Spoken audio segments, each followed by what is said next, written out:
Which is why many people go to the conclusion that these high holiness environments it's not so much because you're interested in people's holiness before God. It's a way of controlling the environment.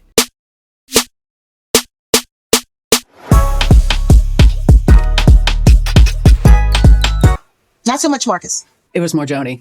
And you said something to me about even her personality. Some personality traits started coming out a lot more. What were those personality traits? Well, you really can't go against what she says. If you're smart, you would just go with the flow. I would put it more than anything else. There could be a gazillion examples. Wee! Go with the flow or go out the door. That's how dictators rule. Welcome, everybody. Hello, everyone, and welcome to another episode of Level Up with Larry and Leo. We return trials and opportunities, dreams and reality. My name is Larry, and this is Leo, feeling a little better. Man, thank y'all for the prayers. Boy, that flu, I got flued all the way out. Whole family, man, all of us down for the count. It was crazy. We're still recovering now. Kids missed the whole week of school. I saw something. I saw something. My wife told me about something online. She said, "Is this what Trump meant when he said he was going to send ICE to Florida?"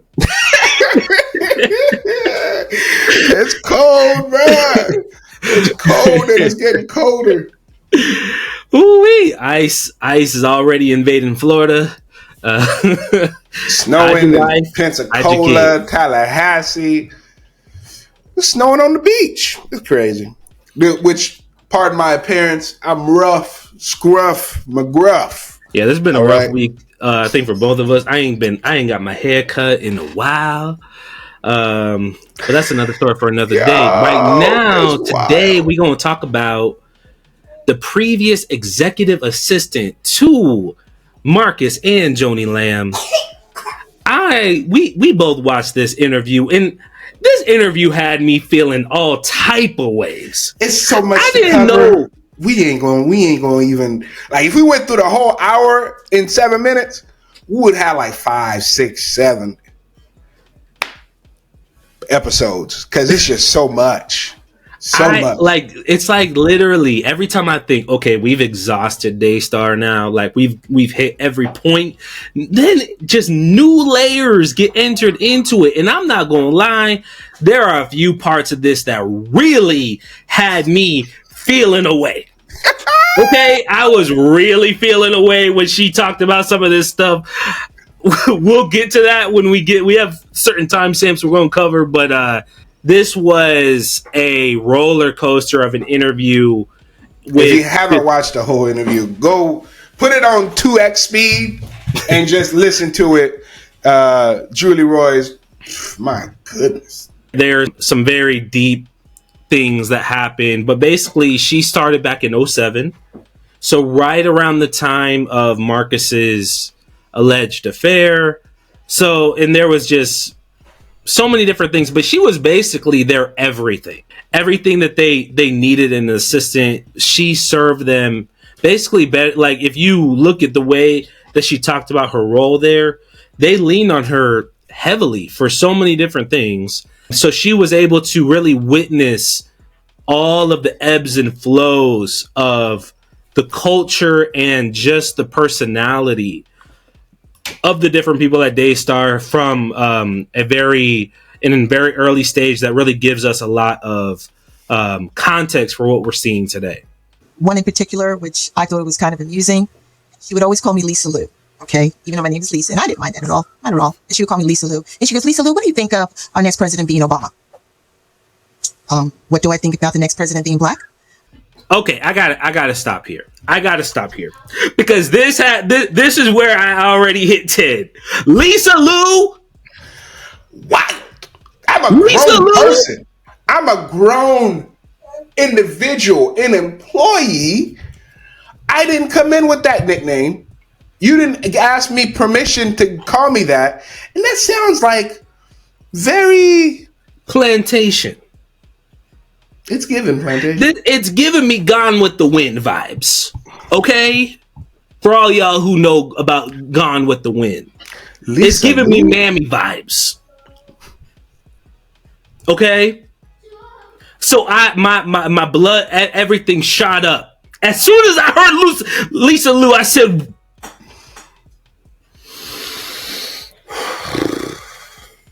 okay. All right. It gets worse. Yeah, that gave me the ick. Like, okay, all right, this person, like, I think it's great. I'm actually glad I'm actually able to see it. I said, we come a long time.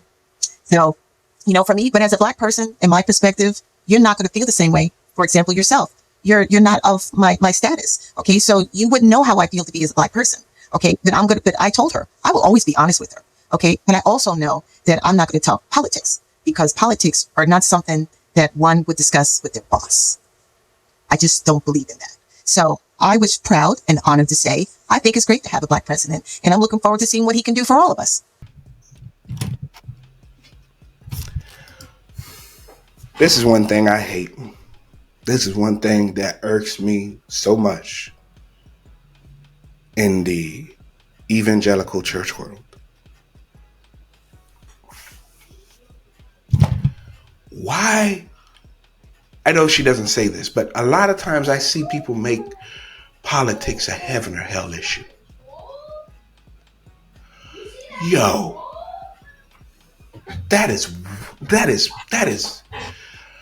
spiritual malpractice. You cannot say, which I've heard people say, you can't be a Christian and be a liberal or be a Democrat. You can't be a Christian and be a Republican. Yeah, it's on both sides. Bro, why are we even having this conversation? Jesus came long before there were Democrats or Republicans in this this land that likes to claim to be Christian, but yeah. And another thing that I've noticed is that a lot of times these questions will be posed in an effort to say or figure out where you land. Oh, he's one of us, or she's one of us. She believes this way. They like, bro. It's really a little nudge to see. You can tell Joni does that a lot. Like, I'm gonna give you a little test question, a little pop-up quiz. Yeah. I want to see where you land. Are you all the way with us? Do I have full control of your very thoughts and everything that you do? Always testing people's loyalty, bro. That gave me the ick right there. Like, come on. I kept it very general, and I meant that. I'm sure she was expecting something different, and that's because I'm Black. But that's okay. I don't think in the past she would have asked me that question. I don't think so. Joni got stronger in her verbiage. She got more confident in her speaking and talking to people. And I felt that. And I knew that. But you can't really do anything with it. I mean, other than you acknowledge it and you move forward. But she was just a little different to me. I'll give you another example. When I was getting married, and I actually met somebody who I thought was going to be the best of the best. You know what? You know what? When people get drunk, they get a little bit more crazy in what they say, right? Yeah. Same thing when people get some good money. They start feeling themselves. A little more confident.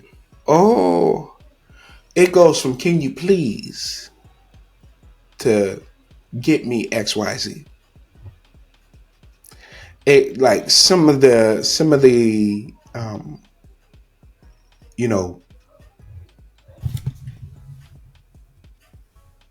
but I won't say but some of the fake, niceness, some of the, things that you put up airs to be perceived, that you don't need that no more.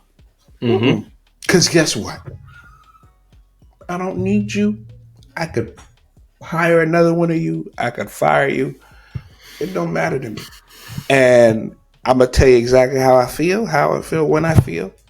And bro, I've seen people do that. I've seen people transition to that, to go from being You know that to big Real talk, passive. to being big talk. You know, bruh. All that means is that money's coming in nice. Your donations are rolling in quite nice, is what that means. Wild. Let's continue. Okay. And I think every girl should have the opportunity to get married, no matter what.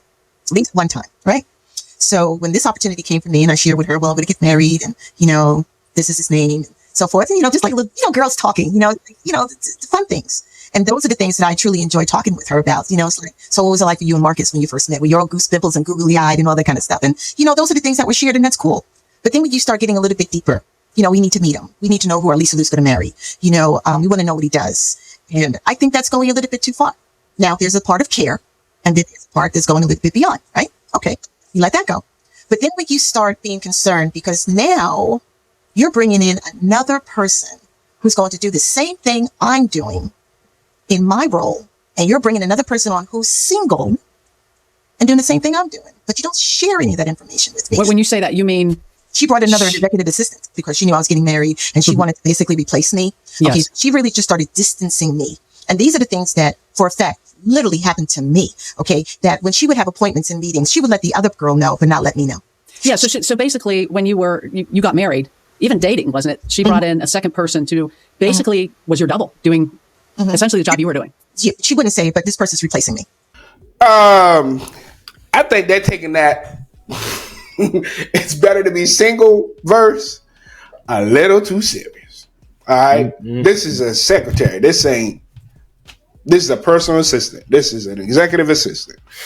Like, to act this way is just it ain't about serving God, it's about serving Joanie. And when you single, your free time is my time. Even though I'm not necessarily paying you for that, you're probably on salary. You're not getting clocked in and clocked out, because that gives me the leverage to call upon you whenever the need arrives. And we see that she definitely took that advantage while she was single. Oh yeah, wait for that story to hit. It's unfortunate because you could tell this seems like a very nice lady who did well at her job. She took care of them. And you could tell when she brought up this story, she was happy. You know what I mean? Like, she was happy. Like, she finally found somebody that she really enjoyed. She was in love with him. And she was expecting Joanie to celebrate with, to be happy for her. Yeah. And then, but for her to just switch up like that is just, I'm sure she felt away because she's like, after all I've done for you guys and dedicated for you all are basically saying, okay, well, no more use for you. On to the next. That's messed up, man. And especially considering the fact that she saw it as a village, a community, a ministry, because that's what she ultimately was coming in from. She came from a secular career. And then she said, I wanted to join a ministry. And she at first thought this was a great opportunity. And she was glad to be able to serve them. But then she began to see the dark side of what this type of environment has. And really, it's all about using people. It's not about having a beneficial, taking care of anybody. No, you're just here to serve me until you're no longer any use for me. And then once you're no more, we'll move on, go on to the next. It's unfortunate, bro. And I don't love him, I leave him. There are a lot of ministries that act this way. Yeah. Use you for your gift and be gone. Especially if you're single, Lord, single women. Oh my gosh! Especially when you're when you have that administrative gift. We gonna figure out a way to keep you on, because they end up basically carrying the burden of the entire ministry. And we wait for God to send you somebody. Hey, I know God has somebody in your future. just dangling the little carrot in front of them for years and years and years. It gets worse. Yeah. That's what she's doing. She's replacing me. So she's given the girl full reign to do whatever she wants, to the point that she even told her, well, when I was leaving, Joanie told her, make sure you get the BlackBerry phone from Lisa. I'm like, all this goes to HR. You don't have to say anything to me. But this is the other side that a lot of people don't see, because she likes to sugarcoat it. Okay. But I can give you more than enough examples of the things that she would do that can be very vindictive for you to have an executive assistant, and how you treated your executive assistant after she told you she was getting married and she's dating, how you did things. But you know what? I let it go because, see, I'm the bigger person. Okay. So I said, I'm leaving Daystar, and you could do whatever you want here. Because, see, that's one thing you're not going to do, is disrespect me. Okay. I've given you my 110%. I've given you all of me without question. And this is the way you want to treat me, because I found true love. You can have love, but I can't. And this is how you repay me. So I said, you know what? We're going to end this. Then she tried to give me a farewell party. After pushing you out. Right. So it wouldn't look like, well, I let it go. She likes to cover her bases. I'm just going to let you know. She just likes to cover her bases. There is a side that's the TV lights, and then there's the side when the lights are off. And I know it because I lived it. I don't need anybody to tell me, because I lived it. Okay. And I know the truth. Now, whether people want to believe me or not, that's their choice. Okay. And I wouldn't live it again. I've learned. And you weren't the only one she did this to, though. You told me about another person who was two people were on the worship team who started dating. Yes. Now, one of them is back being her friend again, but she didn't talk to this person for a long time. And she was one of the singers of one of the Daystar singers. And she was going to go out, or started going out, with another Daystar singer. And that was not accepted. It was not accepted, and it was not going to be tolerated. And it went through a rift, and the guy left. And then they didn't speak. The woman and Joanie didn't speak for a while, but they've mended their ways and they're talking again. But then there was another person who kind of went through a roller coaster ride. But he was in the very beginning. And because he had a business that wasn't Daystar quality, he was asked to stop that business. So he had a photography business. Oh, Keeping rough, up man. appearances. Keeping up one side when the appearances. TV lights are on, and there's another side when they come off. And, she said that Joanie found love and she wanted to find love. Yeah. Who knows if she feels that she found love? And we're going to figure that out. And then later on. Watch out now. Watch out now. Why? Because if she wants you or needs you, she just wants to tell you. She doesn't want you to go and ask your significant other, is it okay that I go? Is it okay that I be with her? Does this mean you basically were on call 24/7? Yes, ma'am. I had a BlackBerry back when BlackBerries were around. And she could call you at any point and you'd have to come. There was one example I'll never forget. It was a Thanksgiving Day. Oh my. No joke. Thanksgiving Day. And I didn't have a Thanksgiving at my 24/7. I need you available 24/7.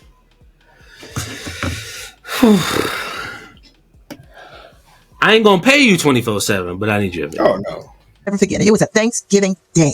Oh my. No joke. Thanksgiving Day. And I didn't have a Thanksgiving at my parents' house, which they only lived around the corner from me. We would have Thanksgiving dinner. And it was her calling me on the phone on my BlackBerry. Lisa Lou, would you go over to Madeline's, which was over there in Arlington, pick up a coconut cake and bring it to the house and leave it on the counter?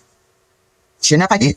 Sure enough, I put it on the counter. I You excused left your family on Thanksgiving Day. I certainly did. I says, I have to make a run. I will be back. Continue on.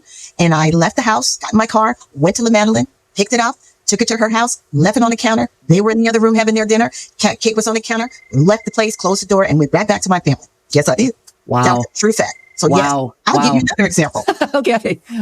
I got a dime a dozen. You're beck and call all the time. That is, Shoot, maybe I need a personal assistant. bruh. If that falls under the duties of a executive assistant, No. damn. For you to do that is beyond crazy. And no. If she was coming to dinner, yeah. But No, you're not even invited to sit with us? that is so To be with us? disgusting, bro. That is absolutely disgusting. You, man, Don't, are and merely a servant. nobody should do that to a person. I don't care how much control you have over that person. That's she's sitting with her family, minding her own business, and then you have to call her because why? You needed like some cake or something? You, madam, are merely a servant in my kingdom.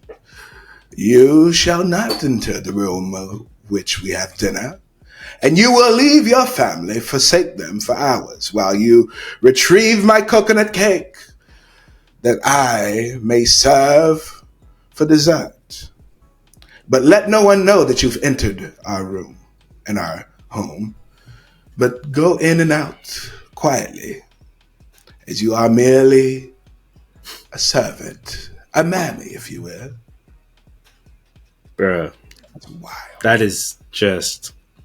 On Thanksgiving Day, like your poor planning, not having that cake delivered earlier or going to get it earlier. You could even send one of your kids to go get it. You know, kids, you have kids. Hey, can you go pick that up? I'm not going to call Lisa Lou because Lisa Lou's with her family. And she works for the organization, not for you personally. And you wouldn't even, like, God knows they probably don't even... The lack of decency that is displayed in these examples, it just makes everything seem so much clearer about the type of people that specifically Joanie is. Yo, Joanie is a piece of work. And I guarantee you nothing has changed. It's only older. getting worse. Her power has grown. Listen, that doesn't age well. Oh, it's not aging, man. Boy, I could only imagine what Dougie's going through right now, bro. Dougie? Because he has a Lisa too. At least he probably wishes at this point, I bet he's reconsidering. Nah, he liked the power though. He liked the power. He liked the power. That's wild, bro. All right, let's get to Marcus and what happened here. We'll wrap it up for today. Mm-hmm. All right. What was it about right here? Jordan can come up with a skirt that's higher than her thigh, but then somebody comes in with spaghetti straps on and you want to write them up. So there's a double standard. It's a double standard. If somebody who was on staff had been involved in an adulterous relationship, what would have happened? And they found out about it. Yes. They would have called you in and had a good talking to. Then it would have been prayed over. They would have been sent down to the prayer department. They may have been written up because you just don't do that. Would you have been fired? No. I don't think you would have been fired right away. I think if anything, you probably would have had a good talking to. Your immediate one up would have been saying something to you, but I don't think you would have been fired. I think if anything, forgiveness, and I think that's what they would have went for. And, but if it happened again or if it continued, but then that's a whole different scenario. So you were there in 2010 when it came out that, Marcus and Joanie referred to this, I think, as an inappropriate relationship, and it was later talked about as a 7-year affair. I just want to say the woman involved was an employee, so Marcus was her boss. This is classified as a church by the IRS, so Marcus would also kind of be her spiritual authority, would be her pastor. And so I think understanding what we do today about power dynamics and the way they work, you don't really have consent when your boss is making sexual advances towards you. There is a power differential there, a huge power differential. And so it's pretty shocking to me, even going back and listening to some of these clips of how this was presented. But again, in 2010, they came forward, and I have a clip of what they said when they announced on air that this relationship had gone on. And supposedly there was more happening behind the scenes. We'll hear how they characterize it. I'd like to hear how you experienced everything being there. And then we'll also look at maybe what the truth was in this situation. But I'm going to play that for us. This is a very special program because we are going to be sharing our heart with you today. And I just want to say right at the front, sweetheart, that you and I are strong. And I think that our marriage is better today than it has ever been. You are just an absolute angel, and I am madly in love with you, and you mean so much to me. However, I do want to share something with you. And it is this. About, several years ago, Marcus and I went through a challenge in our marriage. And I discovered that he was having an emotional relationship, if you will, with someone, and that it had turned into an improper relationship. I take 100% responsibility. Joni has no blame. The other person doesn't have any blame. It's all, I don't even blame the devil. It's all on me. So this is quite a euphemism. This was a 7-year physical relationship, but it's called an improper. Whew. Okay, let me start, bro. All right. I'm going to look dead at the camera. For Marcus to have her break the news, that's a punk move. Punk move. Like, that's not putting her in a position of power. No, you're using her as a shield. You could That's tell, you could even see the way that she was presenting it. Like, it was an emotional affair that turned inappropriate. That's a punk move. Okay. And then an emotional affair became an inappropriate relationship. Nah, man. He was slinging sausage. Again, Can we keep it 100? again with the sausage? Oh my gosh. He was passing peen. Right? Can we keep it a buck? Glad my kids are here. They're back at school. Oh, hey, thank God. That's why you need headphones, bro. Bro, that, number one, cringy. Don't do that. And then the fake, let's look each other in the eye and profess how much in love we are. Spare us. Us who have been married. Us who are married. Bro, marriage is a job. Like 90% of the time. Have to work to understand each other. Mm-hmm. You have to work to meet each other's needs. It's a job. Now you're happy with the little 10% that you get, a little tithe of joy, okay? A little tithe of having fun and being googly-eyed, but that ain't marriage, bro. And especially knowing what we know now. Mm-mm. And then to come out and try to like do the fake, I'm gonna take responsibility. I don't even blame the devil. It was me.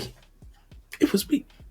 I mean, if he didn't send his wife to say what she said in the beginning of those clips, I would take that as a big step. Like, yo, it was me. It was my flesh. You know what I mean? I was digging her. She was digging me. We were digging into each other.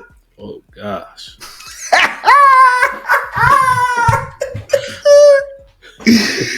You feel me? But major thing is that is a subordinate. That's somebody that's the part works for you. Like, that's the part. It would have been different had it been just like a random. Yeah, somebody out, you know, that kind of you met him at the country club or you know, the power dynamic is icky. So to have because that why? Happen, because they wanted to keep control. That's why he felt safe to pull up on somebody that worked under him to go under him. Why? Because again, that plays into the power dynamic. And that's why I said this in our last episode. Joni knew what was going on, bro. Oh, we're going to get to that. We're going to get to that part of the clip. But this tells you that, bro, you knew you had a proclivity for the puss. And you didn't, maybe you sought to control it, but the beast took over. But you had enough sense to be like, well, I can't go out willy-nilly with my willy. I got to find someone who has something to lose. Yeah. That I could pull the strings of. And that's someone that works for me. Because if he went out to a random, that random would have full leverage to blow up his spot. Like right? I saw you on TV one time preaching. So that's why, and that gives predatory vibes. Yeah. I'm in control. I'm over you. I can, like, even You basically you serve this is one of your job descriptions. and it also reckons back to the plantation. When Massa was looking at the folks working there like, yo, I'm gonna have a little taste of that. It gave that vibe. Like, Since hey, you brought it up, this is it part gave of my that vibe. this is part of my my healthcare plan. You here to relieve the stress before I go on air. This is a stressful job. It is. And that's basically how it's viewed. Like I'm out here doing the work of the Lord. Doing the work of the Lord is stressful. I need somebody to help me with my stress. Joanie's stressful. I wouldn't argue against that.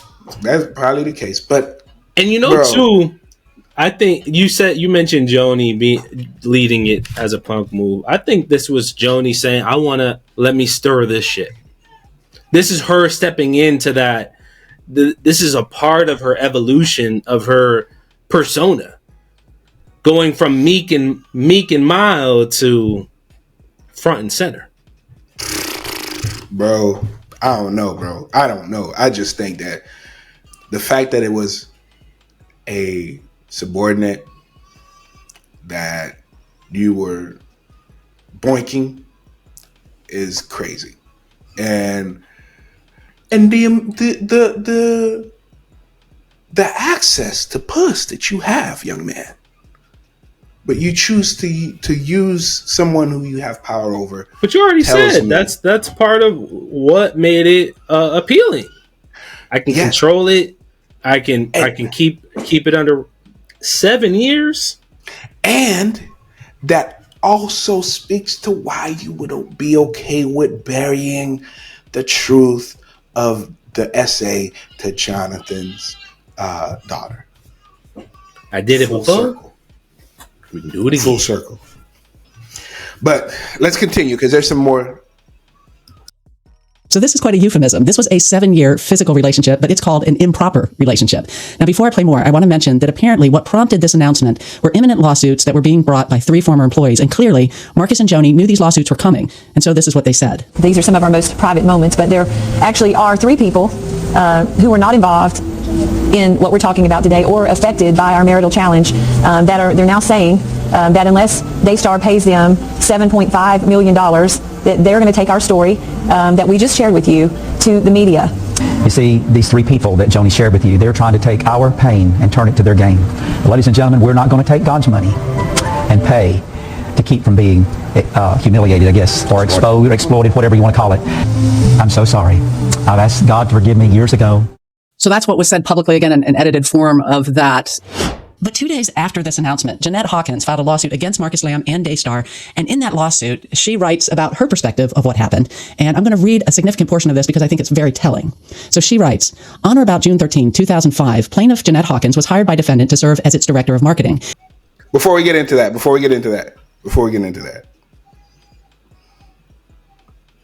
but you didn't have any issues using the Lord's money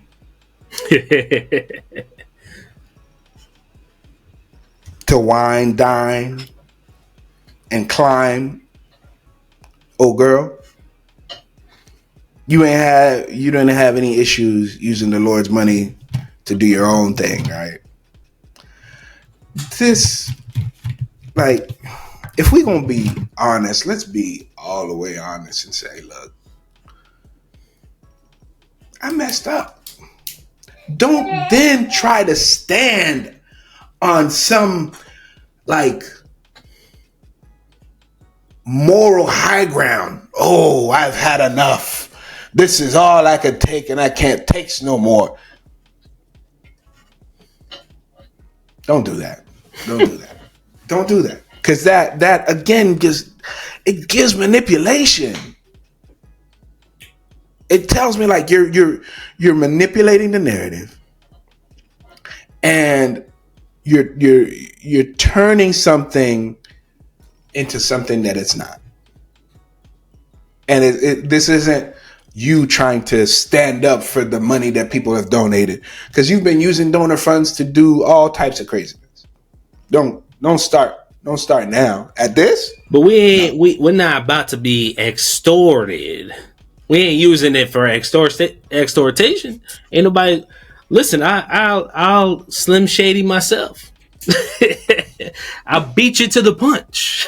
Yeah, but in this part that we're about to play is very illuminating to me, because that tells me what the lawsuit was actually about. And on the other side, I'll tell you how I could really see that when we go forward. Go ahead. Marketing. In the process of applying for the job, plaintiff was interviewed by defendant Marcus D. Lamb and Janice Smith, who was identified as the vice president of programming, marketing, and affiliate relations of Daystar, and the individual to whom plaintiff would report if she became director of marketing.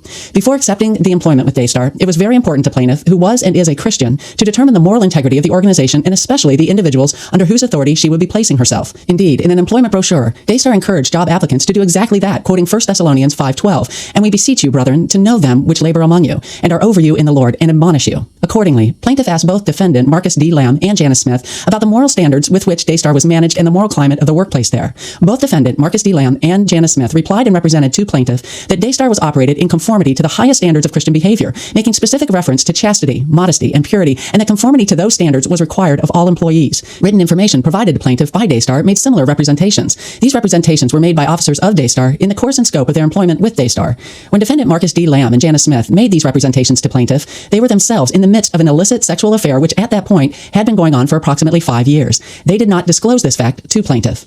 Daystar offered to plaintiff the position of director of marketing, and in reliance upon the false representations by defendant Marcus D. Lamb and Janice Smith on behalf of defendant Daystar, plaintiff accepted the employment and began work, reporting directly to Janice Smith and indirectly to defendant Marcus D. Lamb. Thereafter, defendant Daystar and defendant Marcus D. Lamb himself continued to make representations about Daystar and about the marriage between defendant Marcus D. Lamb and Joanie Lamb that were false in light of the ongoing affair between Marcus D. Lamb and Janice Smith. Plaintiff was an excellent employee of Daystar, performing her duties with skill and professionalism. Daystar repeatedly acknowledged these facts. In August 2007, an employee of Daystar named Terry Germany, who reported to plaintiff, advised plaintiff and another employee named Greg Brondo, who was in charge of information systems, that he had found emails clearly proving that defendant Marcus D. Lamb and Janice Smith were having an illicit sexual relationship and that it had been going on for about 7 years. In addition to many lewd statements, defendant Marcus D. Lamb wrote in one of his emails to Janice Smith that he could not wait to make her the next Mrs. Marcus Lamb. The emails also revealed the financial resources of Daystar had been used to facilitate trysts in other locations. Mr. Germany provided copies of the emails to plaintiff and to Mr. Brondo, and promptly thereafter tendered a 2-week notice of his resignation. The revelation of the ongoing and long-standing affair between 2 senior officers of Daystar, and indeed the 2 people who interviewed plaintiff and to whom she reported, was utterly devastating to plaintiff. The illicit sexual relationship between defendant Marcus D. Lamb and Janice Smith obviously violated the published statement of core values of Daystar. Plaintiff and Mr. Brondo did not know what they should do, so they consulted Fred and Anna Kendall, who were experienced marriage counselors and who often had appeared on Celebration. The Kendalls advised plaintiff and Mr. Brondo that defendant Marcus D. Lamb should step down from his leadership position and that he and Joanie Lamb should seek marriage counseling. They refused, however, to confront defendant Marcus D. Lamb themselves and left to plaintiff and Mr. Brondo the decision as to exactly how to present the information to the management of Daystar. Plaintiff and Mr. Brondo decided to explain the situation to Bill Trammell, who is the father of Joanie Lamb and who then occupied a management position at Daystar. They did so and provided a copy of the emails to him. He thanked them and told them that he would provide a copy of the emails to Joanie Lamb. Almost immediately thereafter, Joanie Lamb called plaintiff and thanked her for bringing the affair to light, although this may also have been misleading, as the emails contain information suggesting that Joanie Lamb already knew of the affair before it was discovered by plaintiff. After plaintiff and Mr. Brondo spoke with Bill Trammell, Joanie Lamb insisted that Janice Smith leave Daystar immediately. Daystar hastily agreed to purchase her home and entered into a sham consulting agreement under which Daystar paid substantial sums of hush money to her. Thereafter, Janice Smith moved out of state and did not render to Daystar services of equivalent value to the substantial sums she was paid. Daystar then actively deceived people both within and outside the Daystar organization about the reason for Janice Smith's departure. Janice Smith had been in a high-profile position and had herself appeared frequently on Celebration, but suddenly she was gone. Many people asked what had happened. Daystar and Joni Lamb in particular directed plaintiff to participate in the cover-up and deception concerning the departure of Janice Smith. This, coupled with the flagrant breach of trust described above, was intolerable to plaintiff, so she resigned her position with Daystar. The last day of her employment there was on or about May 31st, 2008. Both before and after her departure from Daystar, plaintiff experienced severe emotional trauma because of the egregious misrepresentations made to her by persons whom she had loved and respected, and because of the improper instructions to lie about the affair and the fraudulent financial transactions that ensued. Eventually, plaintiff's depression was so severe that she became suicidal and was involuntarily committed to a mental institution. As a direct and proximate result of these events, plaintiff sustained compensable injuries, including but not limited to severe mental anguish and emotional distress, as well as lost income and benefits. On November 18, 2010, the undersigned attorney delivered to a lawyer named John Terrell Lynch IV, who has a long-standing professional relationship with Daystar, a letter stating that he is representing Jeanette Hawkins, as well as 2 other former employees of Daystar. On November 30, 2010, at 11 a.m., Daystar broadcast a new episode of Celebration, in which defendant Marcus D. Lamb admitted that he had been unfaithful to his wife. Various guests, including the Kendalls, appeared on the program and praised defendant Marcus D. Lamb for his transparency and the manner in which he had conducted himself. The descriptions of the affair and the ensuing events were completely misleading. The inappropriate relationship was incorrectly described as lasting a brief period of time. It was falsely represented that the other participants in the affair bore no responsibility for what happened, despite the fact that she had been a senior officer of Daystar and fully aware that the company's resources had been used improperly both to arrange secret meetings and to cover up the affair. Defendant Marcus D. Lamb falsely represented that he had stepped down for an extended period of time from preaching. During the same broadcast of Celebration, multiple references were made to 3 unnamed persons. It was falsely stated that these 3 persons had informed Daystar that unless Daystar paid them $7.5 million, they were going to take to the media the story of the affair. This was described as a work of the devil. Defendant Marcus D. Lamb falsely stated that these 3 persons are trying to take our pain and turn it into their gain, and stated that they were not going to take God's money and pay to keep from being humiliated or exploited. He urged his viewers to pray that the enemy will not be victorious. Well, that's a rather long section from that lawsuit, but I wanted to read it because I felt it offered another perspective of what actually happened back in 2010. And I should mention that the lawsuits brought by the 3 former employees, as well as a counter lawsuit by Daystar, all of them were eventually dropped. But again, just 2 days after Marcus and Joni Lamb made this announcement about the so-called inappropriate relationship, this lawsuit was filed. And so I think that announcement clearly was a preemptive strike. Honestly, when I saw this, the first thing I thought of was Ravi Zacharias. Because I had been very involved in reporting that situation.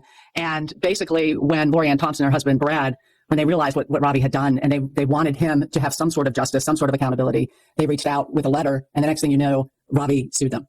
It was a preemptive strike because he knew if he beat them to the punch, this would be filed in Georgia. They were from Canada. They would have to come down to. There's so much. There is so much. All right. Number 1, reiterating what I just said.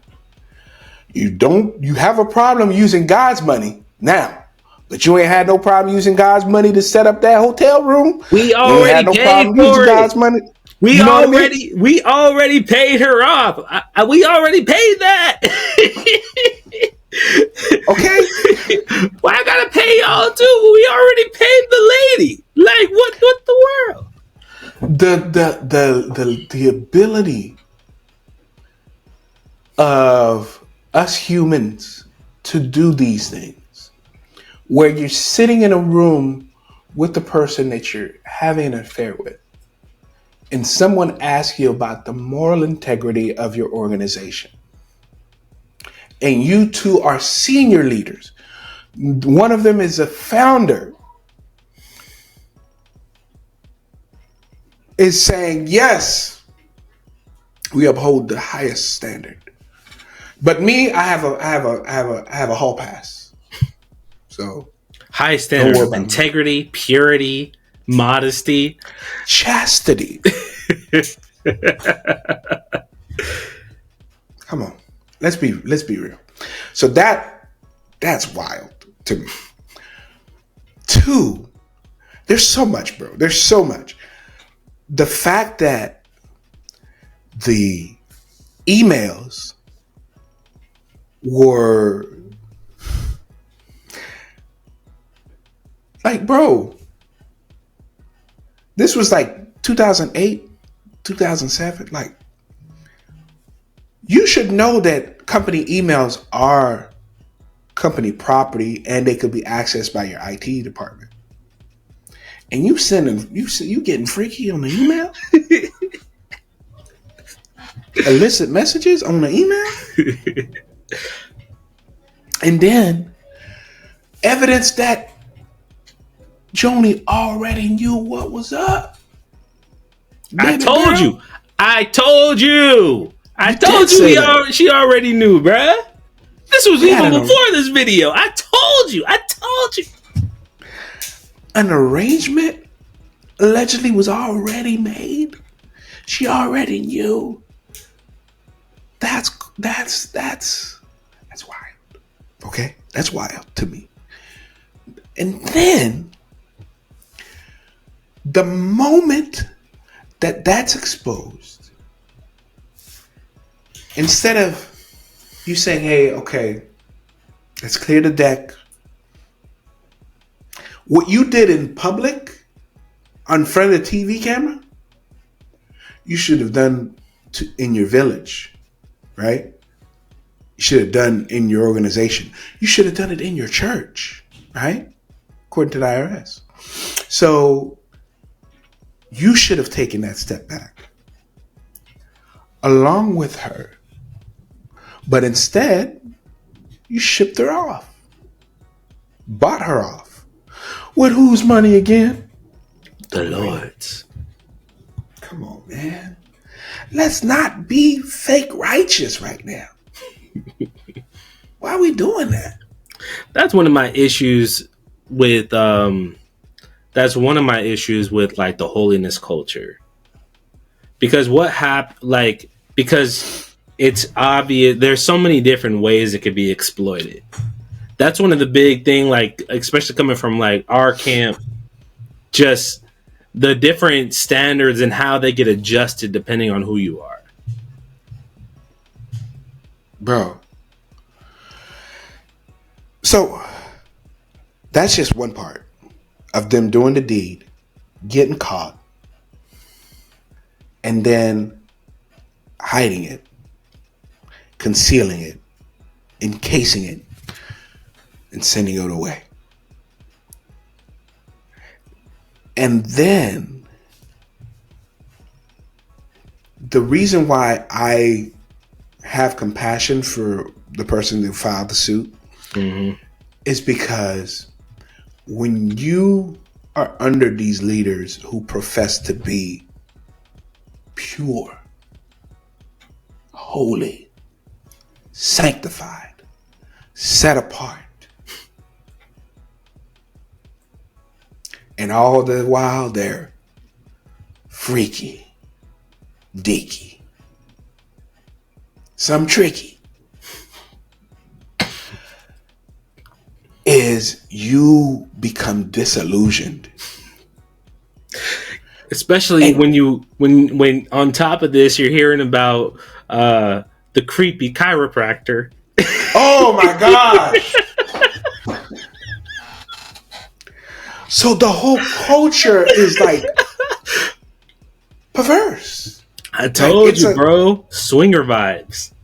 Swing into your next season. Wild.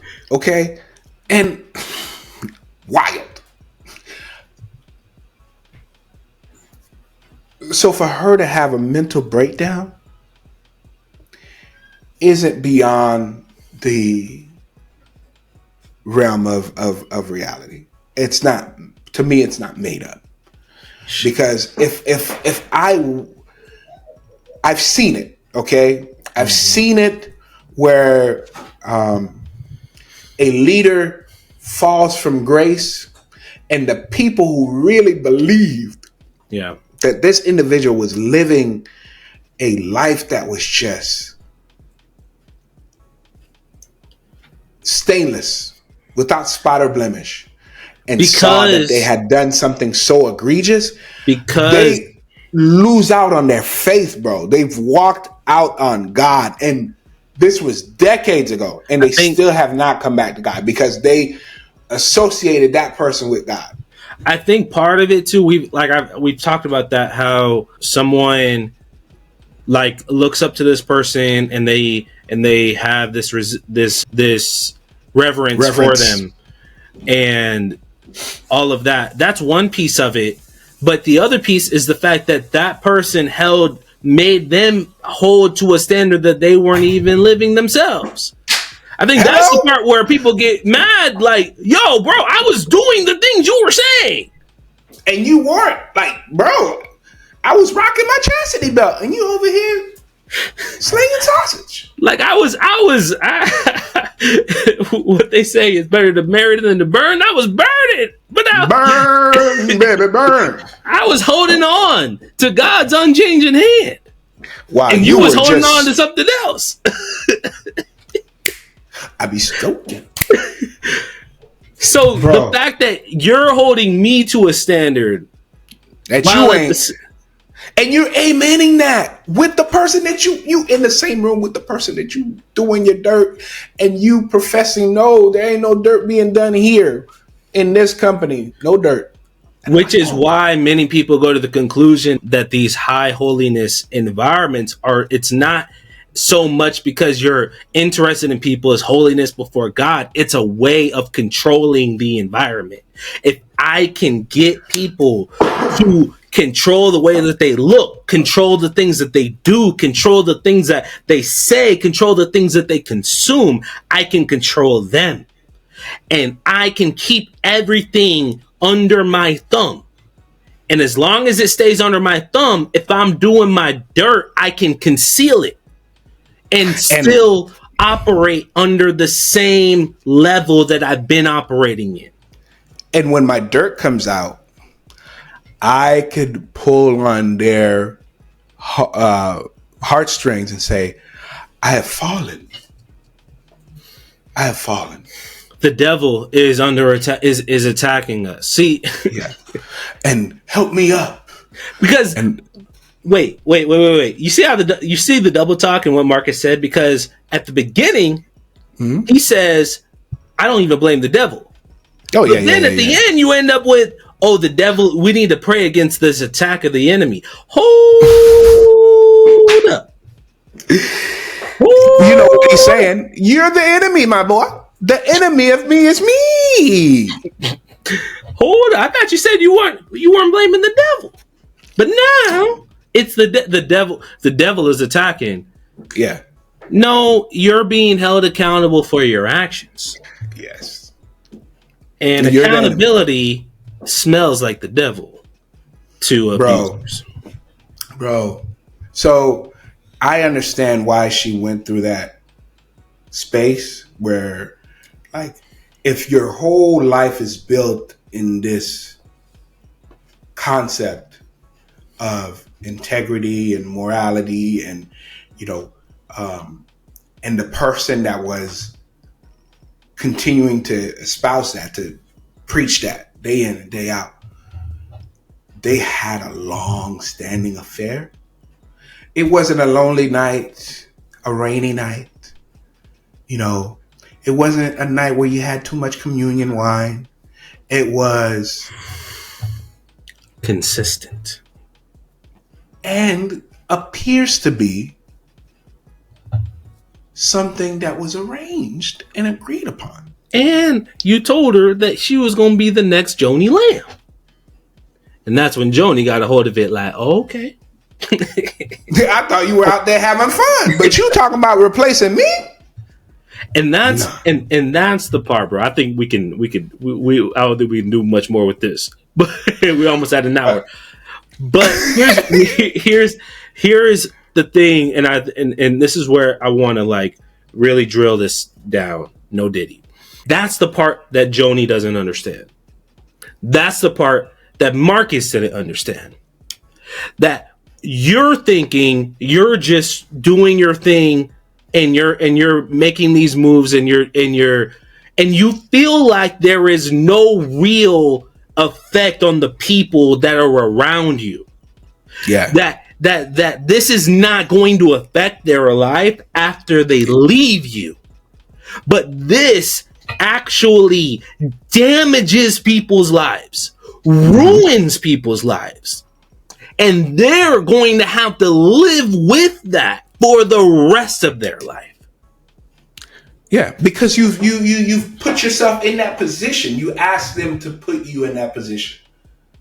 And because you've asked them for that, you have to know that when you let them down, because you haven't created the level of accountability and level of, hey, follow me as I follow Christ, don't just follow me,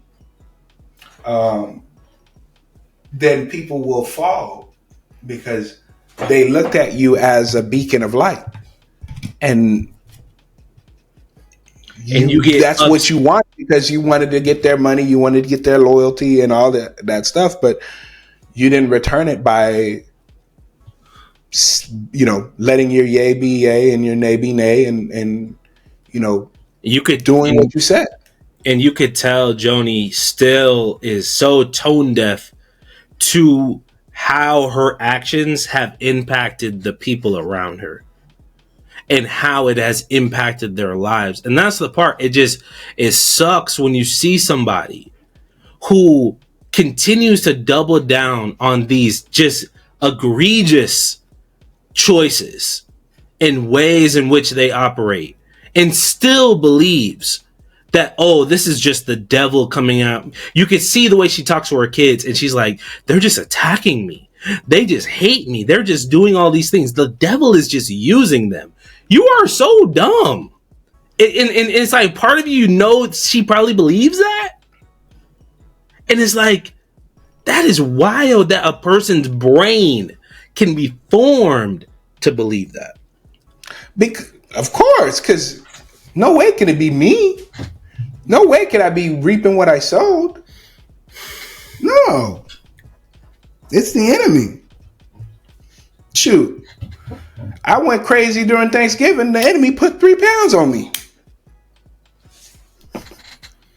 When David got caught from God by the prophet Nathan,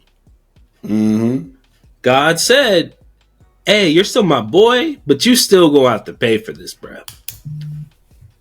You still gonna there's still gonna be consequences for the way that you're handling your urges. This is not God said that the sword's never gonna leave your house, bro. You gonna have to deal with this drama and you see, if you read the rest of the story with David dealt with hell for the rest of his life. One of his sons takes over the kingdom. One of his sons rapes his daughter. It got you letting that craziness in. You letting craziness in. So, yes, God forgave him, but he still had to have consequences for his behavior, and that's life. Sometimes you just have to chuck it up. And guess what? David said, you know what? You're right. He probably didn't like it. He probably didn't feel that way the whole time, but he still had to understand, I messed up. I gotta deal with the consequence. And that's the part that Joanie still does not understand. And she is going to continue to get the consequences for all of these things. Because while maybe she wasn't the reason, maybe it wasn't her fault the whole way that Marcus did what he did. But yeah, Marcus was a wild boy. He was a wild boy. Wild boy. Like this. But we're all adults and we can decide how long we gonna stay with a certain situation. At the end of the day, once you know what's going on, you have a choice to make. Are you going to continue, or are you going to pack your bags and pack your purse and get up out of it? But Buddy was sinning boldly, like undercover, but boldly sinning, like, bruh. And every person who gives and donates to Daystar, this is what you're giving to, bro. This is what you're contributing to. Anybody that is going on the Daystar program, this is what you are partnering with. Yeah, it's hard to see how that's good ground. It's hard to see with that. Man, we forgot to tell the people to like and subscribe, man. If you want to be a vibe, subscribe. If you stuck with us this long, man, be part of the circle. Be part of the family, man. Hey, we're getting close. We're getting close to that 1,000. We trying to get to a thou wow. All right, get us to 1,000. Yo, if you watch this long, you will ride or die. You in the level up league. Yes. Hey, y'all let us know what you think in the comments. We don't have to tell you because you already are. Go and let us know what you think. So, yes, please. Just Let's have the conversation below. keep the conversation going. We got some more videos coming your way. And let us know what you think. Till next time. Peace.